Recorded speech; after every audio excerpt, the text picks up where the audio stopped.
2024 के चुनावी महाभारत के लिए अखिलेश यादव ने जो रथ बनाया था, उसमें इस बार उन्होंने 2 नए पहिए जोड़े थे। एक पहिया था जिसे वह पीडीए यानी पिछड़ा, दलित और अल्पसंख्यक कह रहे थे, और दूसरा पहिया था उत्तर प्रदेश के अलग अलग हिस्सों से आने वाले छोटे छोटे दलों के नेताओं जैसे पल्लवी पटेल, जयंत चौधरी और स्वामी प्रसाद मौर्य का। अखिलेश को उम्मीद थी कि जब इस रथ में अपने मुस्लिम यादव वाले घोड़े जोड़ देंगे और इंडिया अलायंस के कैंप में पहुंचेंगे तो महारथी कहलाएंगे और उत्तर प्रदेश की सीटों का बंटवारा उनकी शर्तों पर होगा। लेकिन सीटों का बंटवारा हो, इसके पहले ही रथ के दोनों पहिए टूटते नजर आ रहे हैं। वास्तव में जब समाजवादी पार्टी ने मायावती को इंडिया अलायंस की एंट्री पर अपना विरोध जताया था, तभी से अखिलेश का प्लान यही था कि गठबंधन में वो उत्तर प्रदेश की सबसे बड़ी पार्टी के तौर पर पेश करेंगे और सीटों का बंटवारा इसी आधार पर होगा। लेकिन जब जयंत चौधरी की राष्ट्रीय लोकदल ने एनडीए का हाथ पकड़ा तो अखिलेश को एक झटका लगा। पर फिर उनकी नजर पड़ी बिहार पर। बिहार में नीतीश कुमार के बीजेपी का दामन थामने के बाद भी जिस तरह से राष्ट्रीय जनता दल और कांग्रेस की बातचीत चल रही थी, उससे अखिलेश का ये भरोसा और बढ़ गया था कि कांग्रेस उनकी शर्तों को मान लेगी। इसी उम्मीद में वो सीट शेयरिंग के पहले से ही अपने उम्मीदवारों का ऐलान करने लगे। अखिलेश यादव और उनकी पार्टी का आकलन ये था कि यूपी और बिहार दोनों ही राज्यों में मुस्लिम और यादव वोटर काफी बड़ी संख्या में हैं। तेजस्वी यादव की पार्टी राष्ट्रीय जनता दल भी उसी मुस्लिम यादव फार्मूले पर चलती है जिस पर समाजवादी पार्टी चलती है। राष्ट्रीय जनता दल बिहार में राज कर चुकी है तो समाजवादी पार्टी भी यूपी में सरकार चला चुकी है। तेजस्वी अपनी पार्टी के बड़े नेता हैं तो अखिलेश भी हैं। लेकिन कुछ बड़े अंतर वो भूल गए।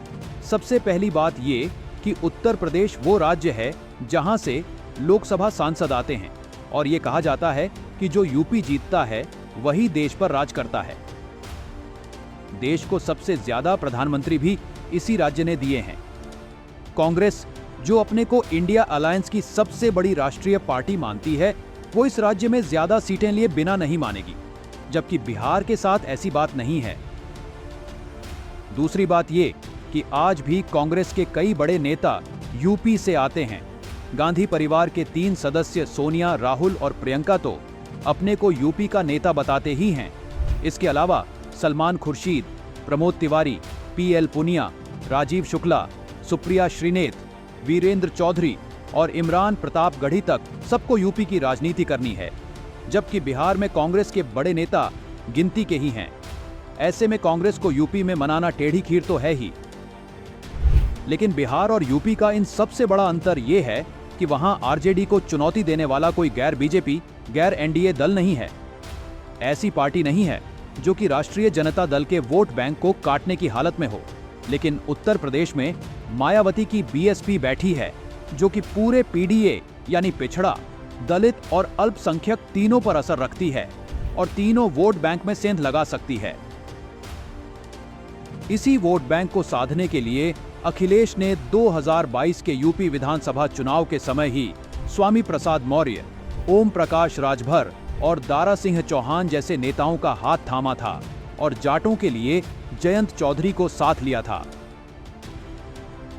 बाद में उन्होंने अपना दल की पल्लवी पटेल को भी जोड़ा था। लेकिन अब जयंत चौधरी, राजभर और दारा सिंह जा चुके हैं और बीजेपी के साथ हैं। स्वामी प्रसाद मौर्य ने समाजवादी पार्टी से इस्तीफा दे दिया है। साथ ही विधान परिषद की सदस्यता से भी इस्तीफा दे दिया है।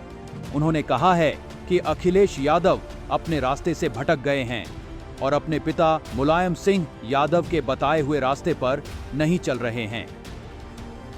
इसी बीच समाजवादी पार्टी ने राज्यसभा के लिए उत्तर प्रदेश के पूर्व चीफ सेक्रेटरी आलोक रंजन और अभिनेत्री जया बच्चन को समाजवादी पार्टी की तरफ से राज्यसभा का उम्मीदवार बनाने का ऐलान कर दिया। इसके बाद अपना दल की पल्लवी पटेल ने बगावत कर दी है और आरोप लगा दिया कि अखिलेश ने पीडीए का रास्ता छोड़ दिया है। इसी पीडीए के भरोसे अखिलेश ने बीजेपी के सोशल इंजीनियरिंग को चुनौती देने की बात की थी और कहा था कि वही बीजेपी को हरा सकते हैं। जयंत चौधरी के जाने के बाद पश्चिमी उत्तर प्रदेश में और खासकर जाटलैंड में अखिलेश के लिए दिक्कत खड़ी हुई थी, लेकिन अब स्वामी प्रसाद और पल्लवी पटेल की वजह से प्रयागराज मंडल और पूर्वी उत्तर प्रदेश में भी मुश्किल आ सकती हैं। इसी बीच राज्यसभा की उम्मीदवारी को लेकर समाजवादी पार्टी के पुराने मुस्लिम चेहरे सलीम शेरवानी ने भी बगावत कर दी है। तो अखिलेश के रथ को हमेशा की तरह खींचने के लिए जो दो घोड़े होते थे, मुसलमान और यादव, उनको लेकर भी सवाल खड़े हो रहे हैं। अब अखिलेश की समस्या ये है कि पहले अपने रथ के दोनों पहिए यानी पीढ़ियां और छोटी पार्टियों को संभालें या फिर कांग्रेस के साथ सीट एडजस्टमेंट पर बात करें। अगर पहले कांग्रेस से बात करते हैं तो उनके पास नेगोशिएशन पावर कम हो जाएगी, क्योंकि उनके दो पहिए फंस गए हैं। हम सब जानते हैं कि जब महाभारत में अभिमन्यु के रथ का और बाद में कर्ण के रथ का पहिया फंसा था तो क्या हुआ था। अब ऐसी हालत में अखिलेश के सामने चुनौती यह है कि वह अकेले अपने दम पर चुनाव लड़े या फिर वह कांग्रेस को अपने साथ ले और इंडिया अलायंस को जिंदा रखे। अखिलेश के साथ समस्या यह है कि अखिलेश को अगर अपनी पार्टी बचानी है तो उनको अपनी पार्टी के ज्यादा से ज्यादा नेताओं को टिकट देना होगा, ताकि अब लोग उनकी पार्टी को छोड़कर ना जाएं। तो ये था हमारा आज का एनालिसिस। आपकी इस बारे में क्या राय है, हमें नीचे कमेंट करके बताएं। अगर चैनल को अभी तक सब्सक्राइब नहीं किया है तो जल्दी से कर लें और हो सके तो चैनल को ज्यादा से ज्यादा लोगों से शेयर भी कर लें। कल फिर मिलते हैं एक नए वीडियो के साथ। नमस्कार।